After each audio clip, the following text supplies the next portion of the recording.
क्योंकि जो क्लास में नहीं आ पाता है तो उनको रिकॉर्डिंग से जो है पता चलता है। तो अग्निपथ शीर्षक जो है हरिवंश राय बच्चन जी द्वारा लिखी गई है, और जैसा कि शीर्षक से ही पता चल रहा है, अग्निपथ, अग्नि पर चलने वाला रास्ता। यहाँ अग्नि मतलब आग से दूसरा तात्पर्य क्या हुआ? संघर्ष। संघर्ष पर चलते हुए जीवन के रास्ते पर जाना। पहला पैराग्राफ पढ़िए आत्मिका। वृक्ष हो भले खड़े, हो घने हो बड़े, एक पत्र छाह भी, मांग मत मांग मत मांग मत, अग्निपथ अग्निपथ।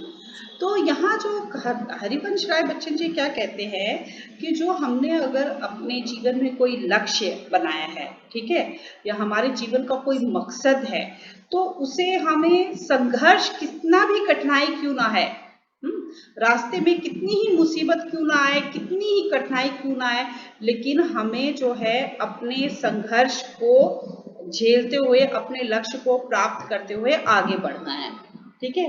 तो उस अब वृक्ष हो भले भले खड़े, हो घने बढ़े, एक पत्र छाह भी, ठीक है, मांग मत मांग। अब क्या बोल रहे हैं, ऐसे तो पढ़ने पर क्या बोल रहे हैं कि रास्ते में भले ही कोई घना वृक्ष हो, ठीक है, तो तुम रास्ते में चल रहे हो, आप रास्ते में चल रहे हो और कोई घना वृक्ष आया हो, तो आप उस वृक्ष की छांव में आराम करना मत सोचिए, ठीक है, भले ही आपको आराम मिले कुछ क्षण के लिए, बल्कि उस आराम को छोड़कर आपको संघर्ष करते हुए आगे बढ़ना है।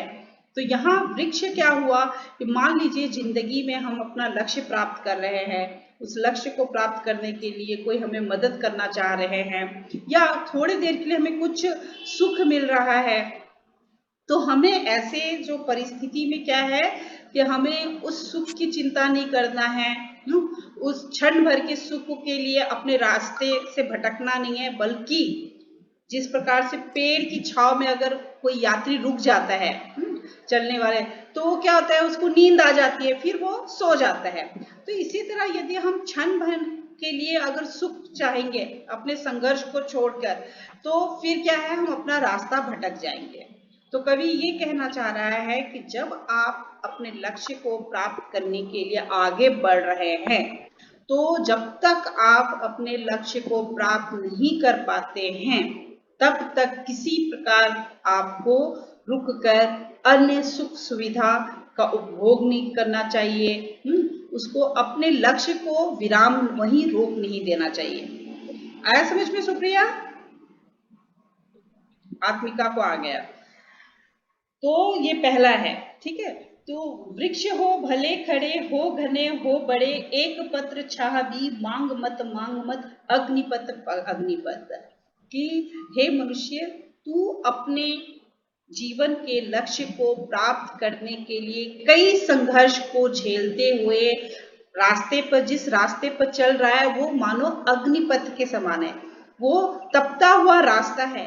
तो उस रास्ते को देखकर तुम्हें घबराना नहीं है, या थोड़ी देर के लिए क्षण भर के लिए कोई सुख के लिए आपको रुकना नहीं है, बल्कि जब तक तुम अपने लक्ष्य को प्राप्त नहीं कर पाओगे, तब तक तुम्हें आगे बढ़ते रहना है और उस अग्निपथ पर चलते रहना है। जैसे आप लोग विद्यार्थी है, आप लोग ने भी जिंदगी में कोई लक्ष्य बनाया है, तो जब तक वो लक्ष्य नहीं हासिल होता है, तब तक आपको यहाँ वहाँ भटकना नहीं है, कुछ अन्य बातों पर, सुखों पर ध्यान नहीं देना, बल्कि संघर्ष करता, यहाँ क्या हुआ, मेहनत करते हुए, जी जान से पढ़ाई करते हुए, ठीक है, दिन रात एक करके तो अपने लक्ष्य को हासिल करना है। और उस लक्ष्य को हासिल करते हुए मानो आप एक अग्निपथ के ऊपर चल रहे हो, आपका रास्ता आग के समान तपता हुआ, उसका सामना करते हुए अपने लक्ष्य को प्राप्त करना है। दूसरा पैराग्राफ पढ़िए आत्मिका। तू ना थकेगा कभी, तू ना रुकेगा कभी, तू ना मुड़ेगा कभी, कर शपथ अग्निपथ। हाँ, तो ये जो है कवि प्रेरणा दे रहे हैं, कि कवि प्रेरणा दे रहे हैं कि हमें अपने लक्ष्य को प्राप्त करने के लिए, देखिए जब ये कविता लिखी गई थी उस समय भी हमारा मतलब देश जो है गुलाम था, मतलब इनके समय में, हरिवंश राय बच्चन के समय में। तो ये कई बातों की प्रेरणा, एक आजादी का आंदोलन से भी आप इससे तोल सकते हैं कि जब तक आजादी नहीं मिल जाती है तब तक तुम्हें थकना नहीं है बल्कि संघर्ष करते रहना है, ठीक है। दूसरा, हमें अपने जीवन के लक्ष्य से भी इसे जोड़ सकते हैं कि जब तक हमें अपने लक्ष्य की प्राप्ति नहीं हो जाती तब तक हमें थकना नहीं है, बल्कि उस लक्ष्य के लिए जो है हमें आगे बढ़ते रहना है, ठीक है। तू ना थकेगा कभी, तू ना रुकेगा कभी।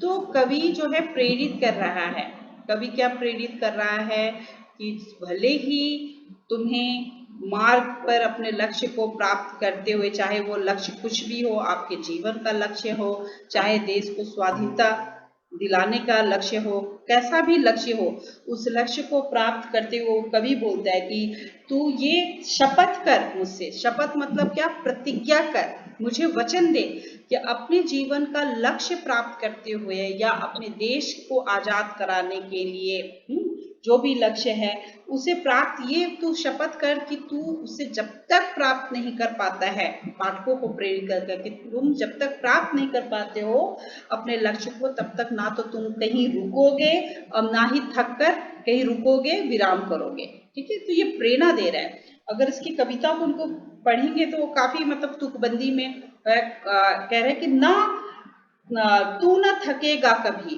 तू ना रुकेगा कभी, तू ना मुड़ेगा कभी। 3 पंक्ति में उन्होंने दिया है कि हमें अपने लक्ष्य की प्राप्ति जब तक हासिल नहीं हो जाती तब तक हमें थक कर कहीं रुकना नहीं है और ना ही मुड़ना है, यानी कि अपने लक्ष्य को बदलना नहीं है, मुड़ना। हम कभी ये कि अरे ये तो बहुत कठिन हो गया, अब छोड़ो, अब मैं दूसरा कुछ सोचता हूँ या सोचती हूँ। तो वो बोल रहे कि नहीं, कोई भी लक्ष्य जो है वो बहुत ये नहीं है, कठिन नहीं है, तो घबरा कर कि अब तो मैं हार गया, अब तो मैं थक गई, मैं ये लक्ष्य नहीं प्राप्त कर सकती, ऐसा कभी नहीं सोचना है। तो यहाँ मुड़ेगा मतलब तुम अपना रास्ता नहीं बदलोगे, जो लक्ष्य तुम्हें प्राप्त करना है उसे प्राप्त करने के लिए ना तो तुम्हें थकना है, ना कहीं रुकना है और ना ही अपने लक्ष्य को बदलना है। कर शपथ, ये तुम प्रतिज्ञा करो, इस बात का वचन दो कि जब तक तुम अपने लक्ष्य को प्राप्त नहीं कर पाते हो, जब तक तुम देश को आजादी नहीं दिला सकते हो, तब तक तुम्हें रुकना नहीं है और ये लक्ष्य प्राप्ति का मार्ग अत्यंत संघर्षमय है, ठीक है। तो इसे जो है प्राप्त आपको करना है। आ रहा है समझ में? Yes ma'am. हाँ, आप लोग को मैं दिख रही हूँ? Yes ma'am. मेरा ऑन है? Yes ma'am. अच्छा, मुझे ऐसा लगा जैसे मेरा कैमरा ऑफ है, ठीक है। इसके बाद जो है तीसरा पैराग्राफ, पता है आसान कविता है, सुप्रिया समझ में आ रहा है आपको? यस मैम, आ रहा है। हाँ, तो बहुत मतलब इसके कविता ही आप पढ़ेंगे तो उसमें ही पूरा जो है भावार्थ जो है समझ में आ रहा है, ठीक है। इसके बाद पढ़िए तीसरा पैराग्राफ। यह महान दृश्य है, चल रहा मनुष्य है, अश्रु श्वेत रक्त से लथपथ लथपथ अग्निपथ अग्निपथ। अब क्या है, ये कवि क्या कह रहा है, यह महान दृश्य है, चल रहा मनुष्य है, ठीक है, अश्रु श्वेत रक्त से लथपथ लथपथ अग्निपथ अग्निपथ, ठीक है। तो इसमें अगर आप 2-3 जो है शब्दों का अर्थ आपको समझ में आ गया तो पूरे जो है पैराग्राफ का आप व्याख्या कर सकते हैं। क्या कह रहे हैं, ये महान दृश्य है कि ये तो कवि कह रहा है कि लक्ष्य जब कोई अपने संघर्ष करते हुए लक्ष्य की प्राप्ति के लिए आगे बढ़ रहा है तो वो दृश्य देखना ही एक महान है। वो दृश्य कैसा है, संघर्ष करते हुए चल रहा मनुष्य है, अश्रु मतलब इतने संघर्ष है कि आंसू बह रहे हैं, अश्रु श्वेत सफेद आंसू जो है, अश्रु धाराएं बह रही है, पसीने जो है पसीने बह रहे हैं हमें अपनी मेहनत कठिनाई का सामना करते हुए, और उस संघर्ष को प्राप्त करते हुए मानो कि रक्त भी बह रहा है रास्ते पर चलते हुए।